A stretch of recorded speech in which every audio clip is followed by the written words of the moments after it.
Mesdames et messieurs, bonjour, vous êtes en direct de Campus Talk.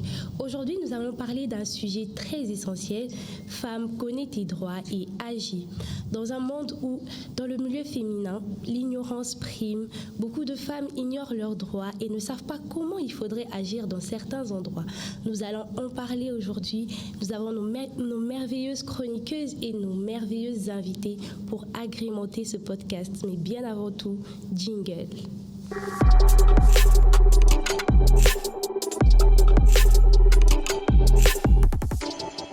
Nous allons ouvrir cette discussion avec un sujet très pimpant. Nous allons parler des origines des luttes féminines avec notre chroniqueuse Ange Mbouyi. Bonjour Ange, comment tu te portes aujourd'hui? Je vais bien et toi?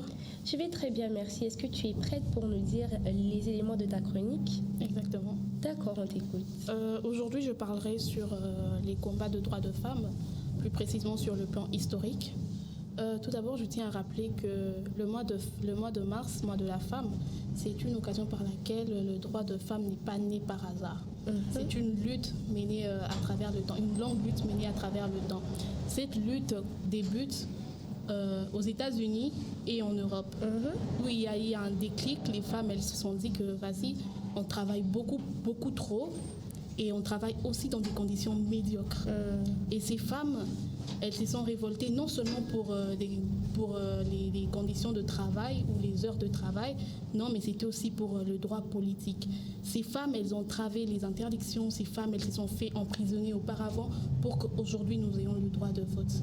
Et c'est là, cette lutte a aussi été bénéfique pour plusieurs pays, notamment la RDC, dont plusieurs femmes se sont imposées dans la vie politique. Je donnerai par le nom de Rose Mutombo Kese, c'est l'ancienne ministre de la Justice. Je parlerai aussi de Thérèse Kaikwamba Wagner, c'est l'actuelle ministre des Affaires étrangères. Cette femme-là, c'est l'une des plus grandes femmes, l'une des piliers de la RDC, parce que cette femme, elle a su défendre la RDC comme personne d'autre l'avait fait auparavant. Et là, sans oublier l'étape historique. Notre première femme, première ministre, Judith Suminwa. Cette femme-là, elle est vraiment à féliciter. Elle a montré que ces années de longues luttes n'étaient pas vaines. Elle a montré qu'il fallait, que ça en valait la peine qu'elle s'impose, qu'elle dirige des hommes, qu'elle dirige des nations. Et voilà. Cette chronique était très intéressante. Nous allons relayer avec ce reportage. L'histoire des droits des femmes est avant tout une histoire de lutte. Au début du XXe siècle, des milliers de femmes travaillaient dans les usines textiles dans des conditions très difficiles. Elles travaillent parfois jusqu'à 6 heures par jour pour des salaires très faibles. Face à cette injustice, elles eurent entrepris des descentes dans la rue pour réclamer de meilleures conditions de travail et plus de respect. Au même moment en Europe, des femmes appelées les suffragettes mènent un autre combat, celui du droit de vote. Sous l'impulsion de quelques figures emblématiques, elles organisent des manifestations et subissent des arrestations pour avoir voulu faire entendre leur voix. C'est en 1910, lors d'une conférence internationale de femmes socialistes, que cette date sera proposée pour consacrer une journée aux luttes de femmes. Cette idée donnera naissance à la Journée internationale des droits de femmes, célébrée chaque 8 mars. C'est en ce sens qu'en République démocratique du Congo, les luttes menées depuis plusieurs décennies par les femmes pour plus de reconnaissance et de participation à la vie politique commencent à produire des résultats visibles. La nomination de Judith Suminwa Toluka comme première femme, première ministre du pays, marque une étape historique. Elle symbolise une avancée majeure dans le combat pour l'égalité et la représentation des femmes dans les instances de décision.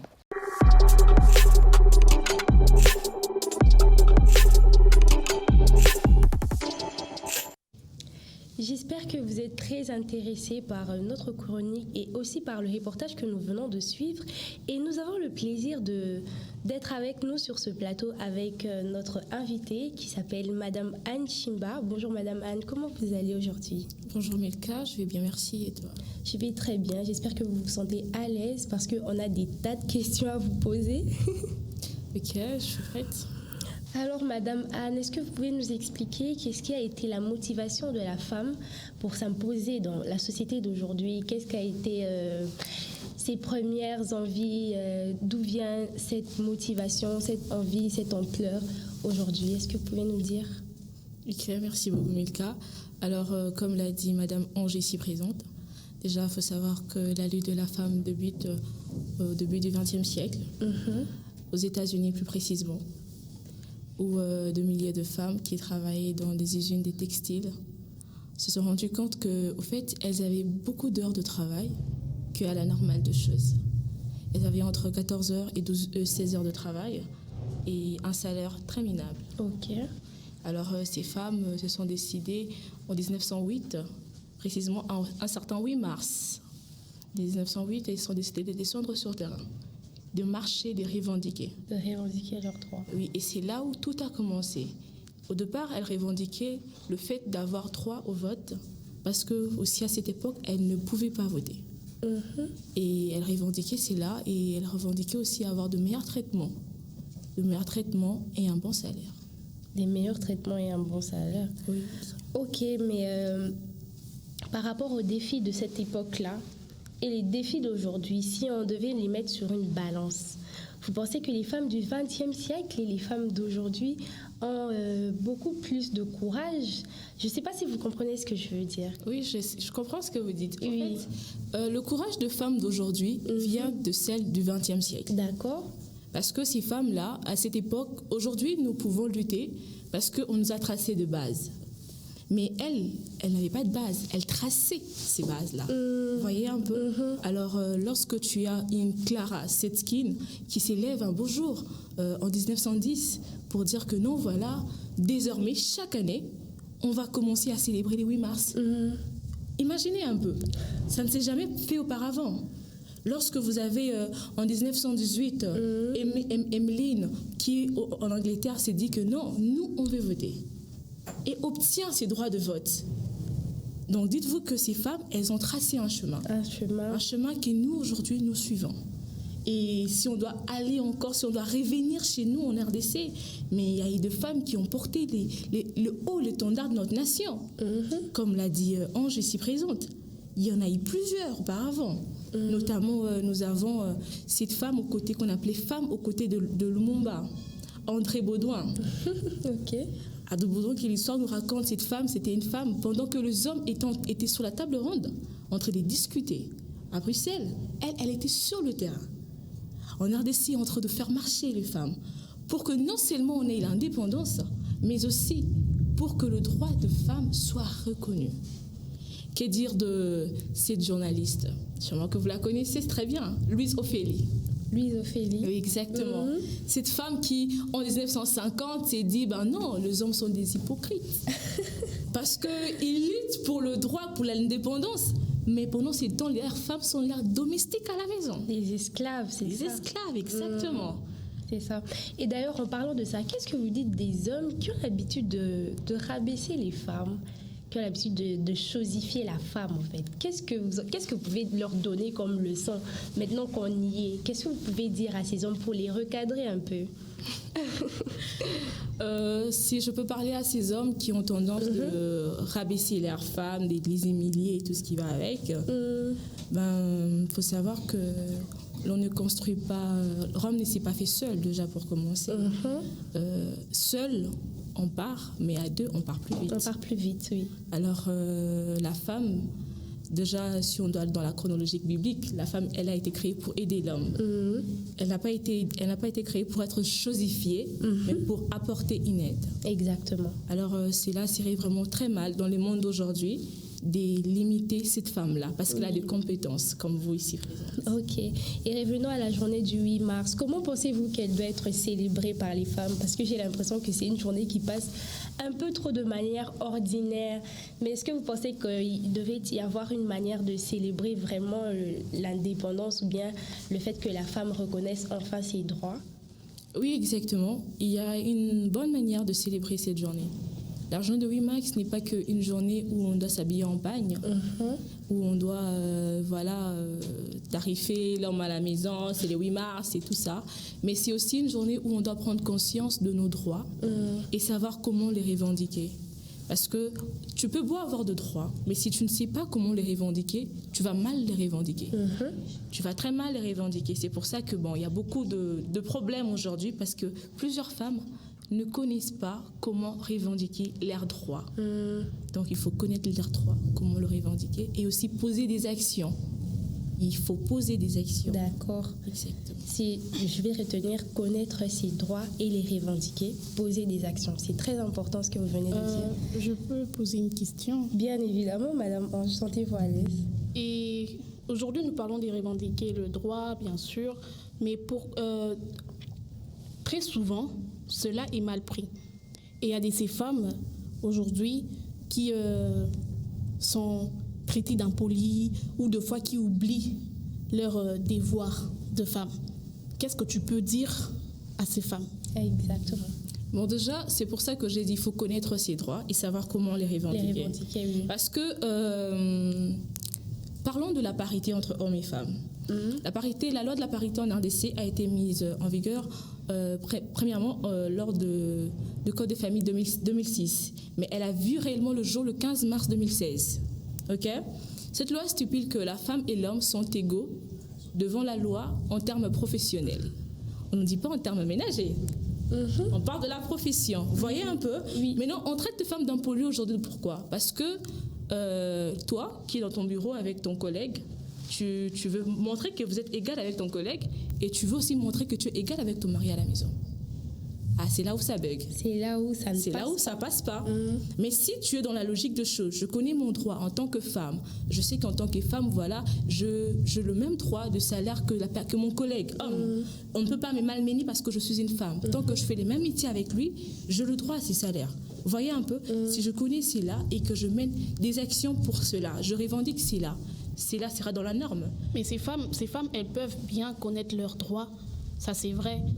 Mais deux fois, c'est cette soif de pouvoir qui le pousse à deux fois manquer du respect, déborder, au fait. Oui. Comment faire redescendre ces femmes sur terre, au fait, pour qu'elles sachent que, vas-y, oui, j'ai les mêmes droits que les hommes, je peux avoir le même salaire, je peux voter comme eux, mais comment est-ce qu'elles doivent maintenir leur devoir en tant que femme, avec leur conjoint et autres?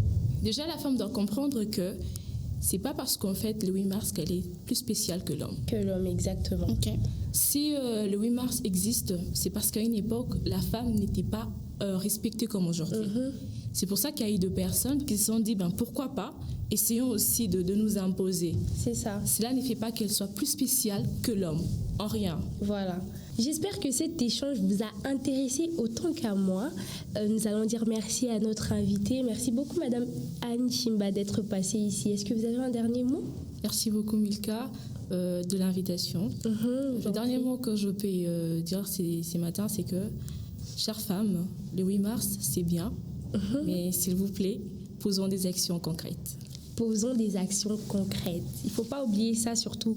Et merci aussi à notre merveilleuse chroniqueuse Ange Mbouyi d'avoir participé à tout ceci. Nous allons passer à la deuxième partie. Avant de passer à la deuxième partie, jingle.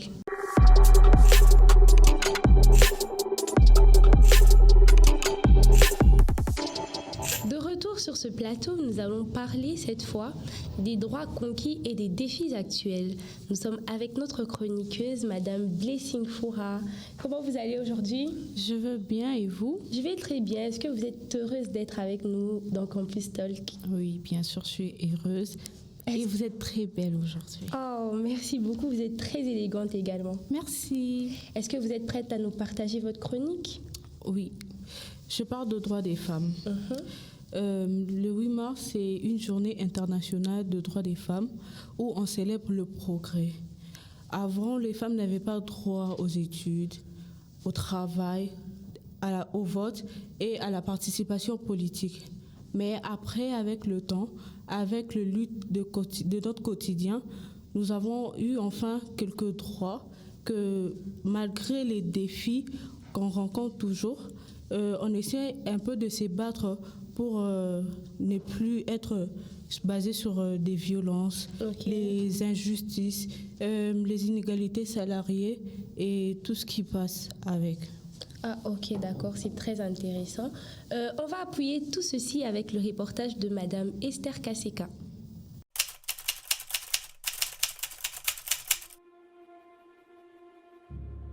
Mes droits en tant que femme, j'ai le droit à la vie, le droit au travail, le droit d'étudier aussi.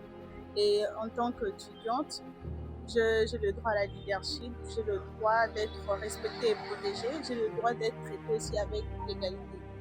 Le droit au travail, le droit à la protection. Déjà, en tant que femme, je vois que j'ai droit à lever ma voix dans ma communauté, dans la société, là où on m'entoure, en famille. Et étant qu'étudiante, j'ai droit à postuler en tant que chef de promotion, à guider les TP en groupe, je sais pas, entre camarades, or avec ou sans professeur. Je crois que nous aussi, on va genre se gérer.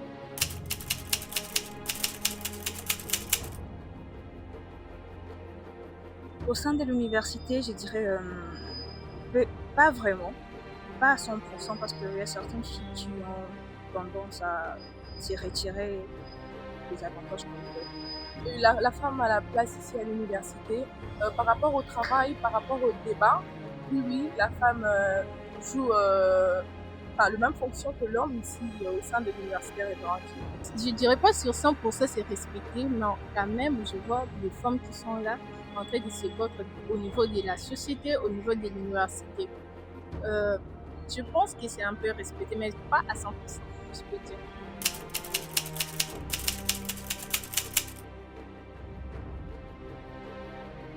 Nous avons Madame Gaëlle, qui fut au fait présidente des étudiants à l'université.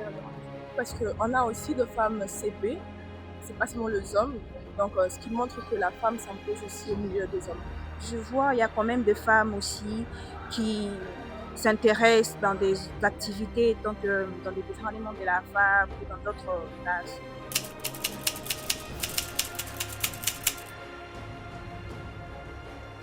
Mon conseil, en tant que femme, en tant qu'étudiante à l'université, les conseils que je pourrais donner à tous mes amis étudiantes est qu'elles n'aient pas genre cette peur de faire voir ce qu'elles ont en fait. Qu'elles aient cet esprit d'oser, de toujours avoir cette envie d'apprendre, avoir cette envie de se chercher, de cultiver, avoir beaucoup plus de connaissances à travers les autres.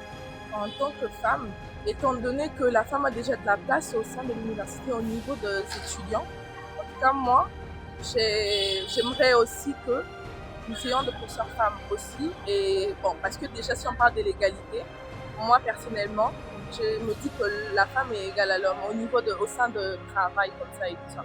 Du coup, cela n'empêche pas que nous puissions avoir de plusieurs femmes aussi ou des membres de l'administration femmes aussi.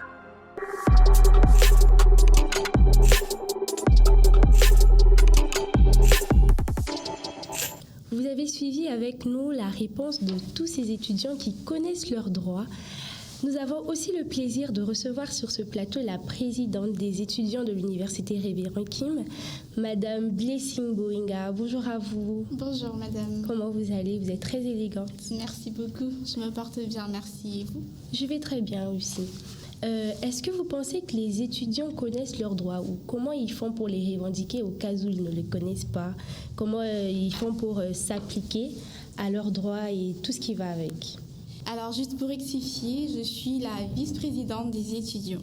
Oh, d'accord, je me suis trompée. D'accord, il n'y a pas de souci. Alors, pour répondre à cette question, est-ce que les étudiants connaissent leurs droits et est-ce qu'ils ont peur de faire valoir leurs droits? Alors moi, je me dirais, puisque je suis également étudiante en Master 2, droit privé et judiciaire, c'est vrai que la question relative aux droits de la femme, c'est une question qui est de temps en temps abordée. Notamment dans les universités, dans la société, raison pour laquelle nous avons même une journée aujourd'hui internationale dédiée à la reconnaissance ou à la célébration de ces droits de la femme. Juste si aujourd'hui peut-être il y a carence d'effectivité ou que l'on ne remarque pas vraiment la valorisation de ces droits en milieu peut-être estudiantin ou de la société, c'est justement parce qu'il y a encore de ces femmes-là, de ces jeunes filles-là qui ont peur justement de pouvoir valoriser leurs droits, voilà, surtout dans la société dans laquelle nous sommes, c'est très compliqué. Mais comment vous pensez que ces jeunes filles-là doivent s'y prendre? comment doivent-elles s'y prendre? C'est toujours mieux de s'informer pour savoir comment procéder. C'est vrai, aujourd'hui, on nous parle de droits de la femme et tout ce qui va avec, mais quels sont réellement ces droits? Justement, parce qu'avant de poser des actes concrets, il est toujours important de connaître exactement quels sont ces droits qui nous sont dévolus, qui nous sont accordés. Et c'est ainsi que ça nous permettra de savoir quels sont les mécanismes à mettre en place pour justement faire valoriser ces droits. Ok, mais malgré les droits, malgré qu'on puisse les connaître, il y a quand même certains stéréotypes qui nous freinent. Lesquels sont les plus fréquents en milieu universitaire? Justement, c'est une très belle question. Alors, en milieu estudiantin, nous remarquons certainement ces stéréotypes qui sont encore persistants jusque-là. Alors, je vais prendre un exemple très concret et très illustratif. C'est-à-dire, aujourd'hui, à l'université, il y a de ces facultés-là où l'on se dit ça, c'est propre aux hommes ou ça, c'est propre aux femmes. C'est-à-dire, prenons l'exemple de la faculté de l'informatique. Très souvent, quand on parle de l'informatique, c'est plus les hommes qui sont visés, au fait. Ou même quand on parle de l'ingénierie, de tout ce qui est mécanique, on voit directement les hommes. Vous voyez? Et pour les femmes, même pour une femme qui a compétence de pouvoir œuvrer dans ce milieu, c'est disons déjà que ça sera peut-être mal perçu dans la société, tout ça, elle prend ses reculs et ça c'est vraiment quelque chose que nous constatons de temps en temps. De temps en temps d'ailleurs, c'est même ça en fait, même en faculté de communication, c'est les femmes qui priment et les hommes se mettent un peu à l'écart. Exactement. Madame Blessing, vous avez des questions? Je veux poser une question de savoir si la femme qui n'a pas d'éducation a droit à être acceptée à la société, être cadre à la société. Ok, une femme qui n'a pas d'éducation. Oui. C'est-à-dire celle qui n'est pas allée à l'école. Qui n'est pas allée à l'école. Alors ça aussi, c'est un problème. Parce que comme vous le savez, aujourd'hui, la lutte pour ces femmes-là, c'était notamment sur la reconnaissance de leurs droits, mais aussi cette égalité entre l'homme et la femme en ce qui concerne l'accès à l'éducation, à l'école.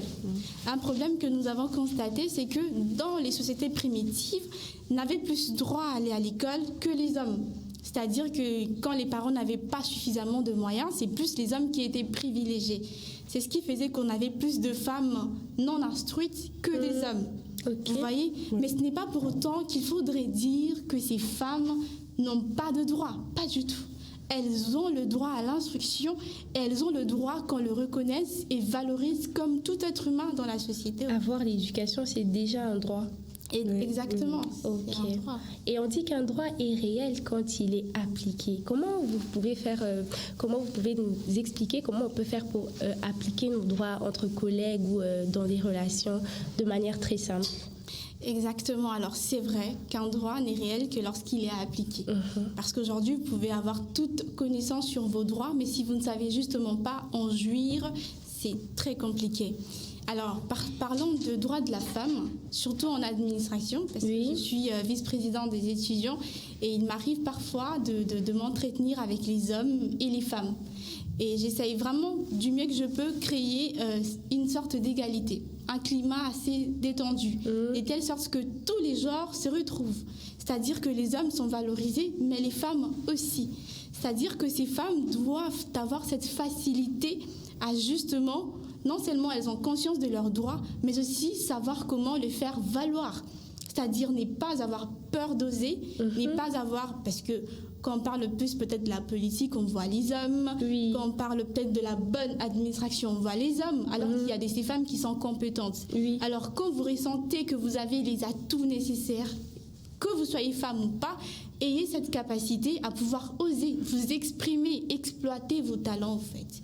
D'accord. Et le plus important donc, c'est de connaître ses droits et surtout d'oser, mais de façon très vigilante. Madame Blessing Wanga, j'ai une dernière question. Que pensez-vous des femmes qui obligent leurs hommes à leur donner de l'argent pour se faire belles, pour payer des pannes pour le jour de 8 mars? Voilà, c'est une très belle question. Très belle question, déjà, parce que Ce qui est vrai, c'est que souvent, quand on parle du 8 mars, souvent, ce sont des journées très attendues par les femmes. Parce qu'elles se disent, je vais acheter un pagne. Elle aura son super wax. Il y a même des femmes qui se fâchent. Ah oui, c'est Pourquoi vrai. est-ce que tu m'as pas acheté? Voilà, ma copine est là, ça. Et moi, je vais pas porter de pagne. Ça crée même des problèmes dans des couples et tout. Voilà. Alors, ce que moi j'aimerais dire, mesdames, vraiment n'en voulez pas à votre mari parce qu'il ne vous a pas acheté un pagne. Oui, franchement. Déjà, nous nous battons, les femmes se sont battues pour faire valoir leurs droits. Faire valoir son droit, c'est aussi reconnaître que mon époux peut ne pas avoir le moyen. Mais cette journée, ce n'est pas toujours une journée de festivités, au fait. Ouais. C'est une journée de réflexion aussi. C'est-à-dire qu'en dehors de cette partie festive et tout, c'est bien, je veux pas en vouloir, mais c'est toujours mieux de savoir, il y a eu ces femmes qui se sont battues pour qu'aujourd'hui, nous puissions célébrer cette journée. Mais il y a encore ces inégalités qui persistent. Comment faire pour remédier à cela? C'est-à-dire qu'on doit encore se poser la question de la case départ jusque-là. Quelles sont ces améliorations qui ont été faites et celles qui ne sont pas encore faites et comment faire pour que justement nous puissions avoir l'effectivité de ces droits-là. Vous voyez, moi je pense que c'est plus une journée qui nous invite, nous les femmes, à réfléchir sur comment faire valoir nos droits. Comme quoi, le 8 mars n'est pas une journée où il faudrait taper la tête à nos conjoints pour l'achat d'un pagne ou je ne sais pas moi quoi, mais c'est une journée qu'on devrait consacrer à la réflexion pour faire valoir les droits de la femme. Nous allons dire merci à notre invitée, Madame Blessing Bowinga. C'était vraiment très enrichissant. Merci beaucoup. Merci à vous autant. C'était un moment très enrichissant. Le plaisir est partagé. Également, merci à notre chroniqueuse, Blessing. Merci beaucoup. Ces questions sont très particulières en tout cas. Nous allons passer à la troisième partie, mais bien avant, nous allons demander une pause publicité.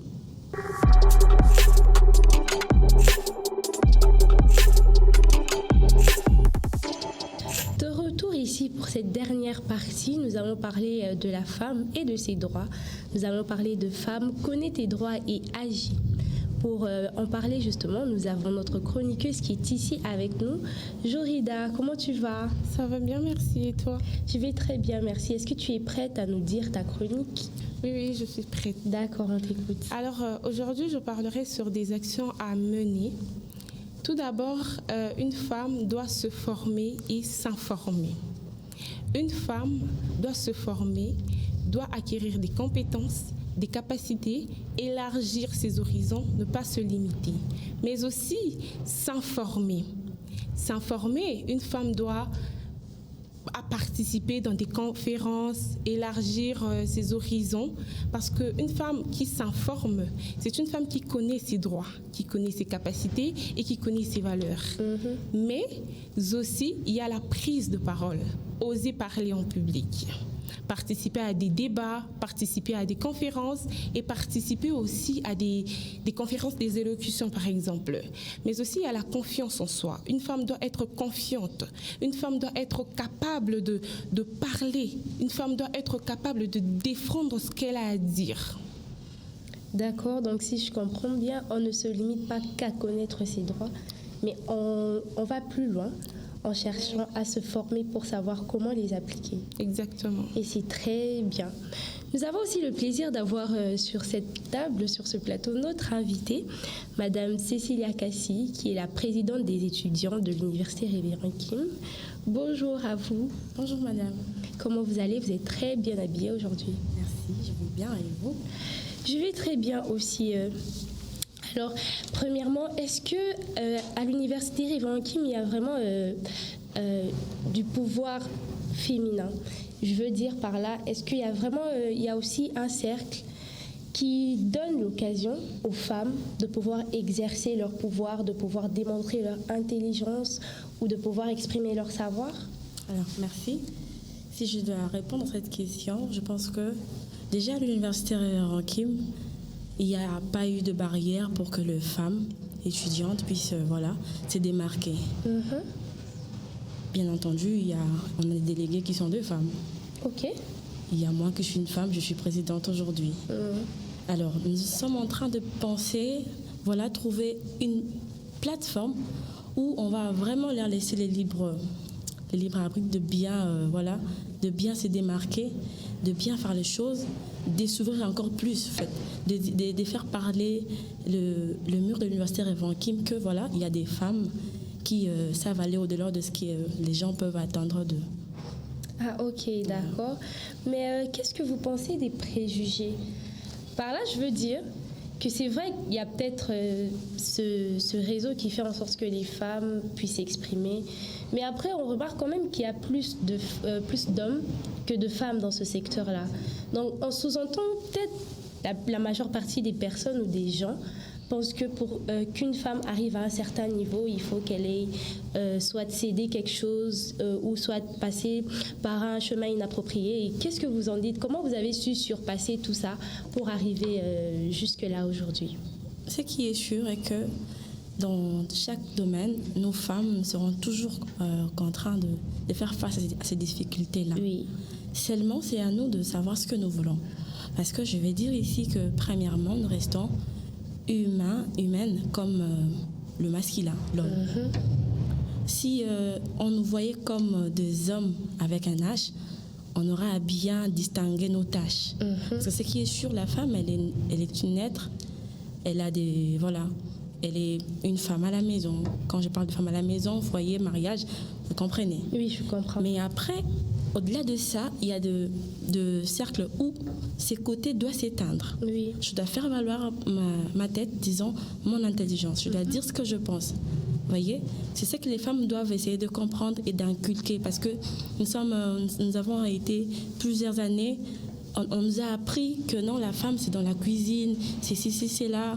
Alors ça a étouffé ces côtés-là qui existent en nous, mais seulement ça a étouffé, et quand ça a étouffé, ça a laissé clore cette manque de confiance.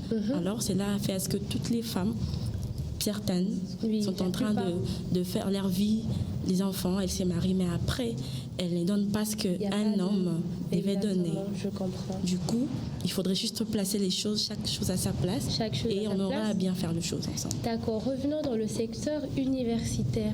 Comment pensez-vous que vous pouvez transformer la compétition entre femmes en vraie solidarité? D'accord. Pour la transformer, il faudrait que ces femmes qui sont en train de compétir puissent se dire que nous ne sommes pas pareils. Ok. Chaque femme a son étoile, chaque femme a sa manière de réfléchir, chaque femme a son identité. Alors si chacun de nous allons vraiment nous concentrer sur ce que je suis réellement, je ne vais pas aller handicaper les territoires de ma soeur à côté. Okay. Je vais briller dans ma sphère, elle brillerait dans sa sphère. Alors, il y aura cette différence, pas une mauvaise différence, mais seulement chacun de nous aura à briller dans sa sphère, et cela fera ce que ça va devenir un lieu où on va s'entraider, mais avec nos différents talents, et voilà. Exactement. Et si aujourd'hui on vous donnait une carte blanche pour une initiative au milieu universitaire, bien sûr, toujours en restant dans le thème de la femme, quelle serait cette initiative? L'initiative, permettez-moi d'aller au-delà, parce que à l'université, on sort, c'est une porte où on sort, on va vers les horizons. Alors, si c'est une carte qu'on m'est donnée, je dirais aux femmes de faire taire les émotions féminines. Exactement. Oui, de faire taire les émotions féminines et de plus amplifier ces côtés où le ménage doit bouger, où les femmes doivent être dans des plateaux de décision. Pourquoi pas aller jusqu'à l'international, au niveau international. Oui. Que les femmes puissent se dire que non, au-delà de ce que je suis femme, j'ai tout ce qu'il faut pour distinguer une femme d'un homme, mais j'ai cette tête pour dire non et oui et de gouverner. Voilà. Je voudrais un peu que vous puissiez nous parler de votre parcours, comment vous avez pu arriver jusqu'à devenir présidente des étudiants, qu'est-ce que vous avez rencontré, quelles difficultés, oui, de manière très brève bien sûr, parce qu'on veut déjà chuter. Qu'est-ce que vous avez pu rencontrer comme difficultés et comment vous avez su les surmonter en tant que femme?